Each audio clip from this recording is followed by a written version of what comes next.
अनंत टिप्या refresh व्हा।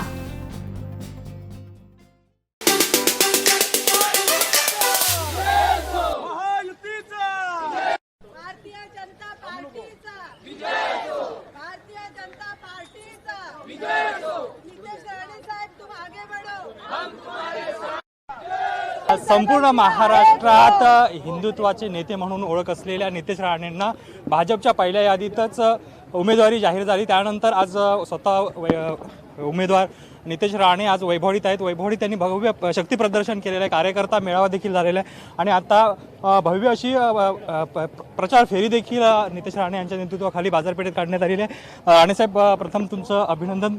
दुसऱ्यांदा आता तुम्ही निवडणुकीला सामोरं जात आहेत, कशा पद्धतीने नियोजन केलेलं आहे आणि आज वैभवडीत देखील शक्ती प्रदर्शन केलं आहे, काय सांगा? गेली 10 वर्ष ह्या मतदारसंघाचा लोकप्रतिनिधी आमदार म्हणून मी काम करत असलो तरी मी ह्या मतदारसंघातल्या प्रत्येक घरातला भाऊ, मुलगा आणि मित्र म्हणून काम केलेलं आहे। मी कधीही माझ्या मतदारांबरोबर राजकारण केलेलं नाही। माझे घरचे सगळे सदस्य म्हणून कणकवली, देवगड, वैभववाडी एक कुटुंब म्हणून आम्ही वावरलो आहे। म्हणून आज अगर तुम्ही पाहिलं असेल तर वैभववाडी तालुक्याचा प्रत्येक माझा कार्यकर्ता, नागरिकांनी ही निवडणूक हातात घेतलेली आहे।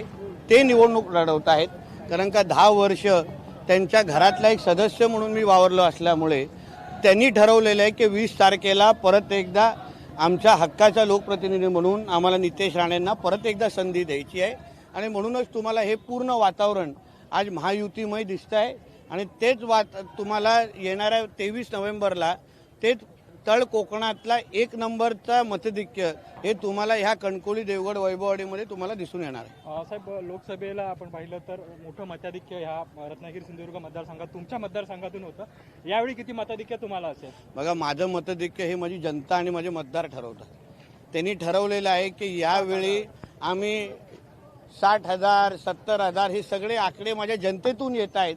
कारण का तुम्हाला बोललो मी की माझा हा निवडणुकीचा आखाडा किंवा राजकीय आखाडा नाही आहे, हे माझं कुटुंब आहे, माझं घर आहे। मी माझ्या घरातल्या सदस्यांबरोबर जसा वावरतो तसंच माझ्या मतदारसंघाच्या 263 गावातल्या नागरिकांबरोबर वावरलो असल्यामुळे तुम्हाला माझ्या जनतेने माझं मतधिक्य ठरवलं आहे। फक्त 23 तारखेला तुम्हाला त्या नावाने ब्रेकिंग न्यूज चालवायची। साहेब, महायुतीकडून तुम्ही उमेदवार जाहीर झाले तर भाजपच्या पहिल्या यादीत तुमचे नाव आले, मात्र अजून महाविकास आघाडीकडून कोणी उमेदवार जाहीर झालेला नाही आणि जो कोण उमेदवार असेल त्याचं कसं आव्हान असेल, काय सांगा? एक लक्षात घ्या, मी कधीही कोणाला कमी लेखत नाही। माझ्या प्रतिस्पर्धी उमेदवार मग कोणीही असो त्याला तेवढंच मान सन्मान दिला जाईल, त्याच्याबरोबर तेवढीच मी स्पर्धा करीन। शेवटी त्यांनीही समाजामध्ये काही नाव कमवलेलं आहे, ताकद मिळवलेलं, म्हणूनच त्याच्या पक्ष नेतृत्वाने त्याला जबाबदारी दिलेली आहे, त्यांना उमेदवारी दिलेली आहे। म्हणून कुठलाही उमेदवार जाहीर होईल त्याला त्याच्यावर त्याच ताकदीने, त्याच प्रामाणिकतेने मी लढीन। जशी माझी पहिली निवडणूक लढवली, जशी 19 लढवली, तसंच ह्या त्याच जोमाने, या त्याच ताकदीने मी 24 निवडणूक लढवणार आहे। आपण उमेदवारी अर्ज कधी दाखल करणार आहात? आता अजूनपर्यंत त्याच्याबद्दलचे विचारमंथन सुरू आहे माझ्या वरिष्ठांशी आणि प्रामुख्याने तो डिपार्टमेंट माझ्या आईकडे असतो, तर तिकडून जशी तारीख मला कळेल मी निवडणुकीचा अर्ज भरेन।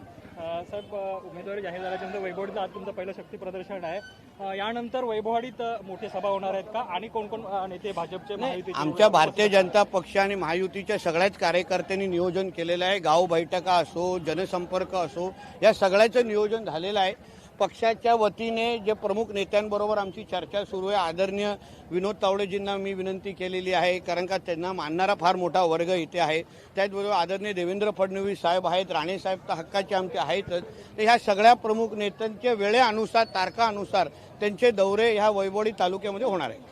धन्यवाद। हे होते नितेश राणे साहेब। त्यांनी सांगितलं की आपली जी उमेदवारी आहे ती जाहीर झालेली आहे, त्याचबरोबर महायुतीचे सर्व कार्यकर्ते आहेत ते कामाला लागलेले आहेत आणि मताधिक्य जे काही आहे ते मताधिक्य मी ठरवणार नसून माझे कार्यकर्ते आहेत ते कार्यकर्ते ठरवणार आहेत आणि कार्यकर्त्यांनी असं ठरवलं की 50 ते 60,000 मताधिक्य या मतदारसंघातून, कणकवलीच्या मतदारसंघातून महायुतीच्या उमेदवाराला असणार आणि मोठ्या मताधिक्याने आपण निवडून येईल असा विश्वास देखील व्यक्त केलेला आहे।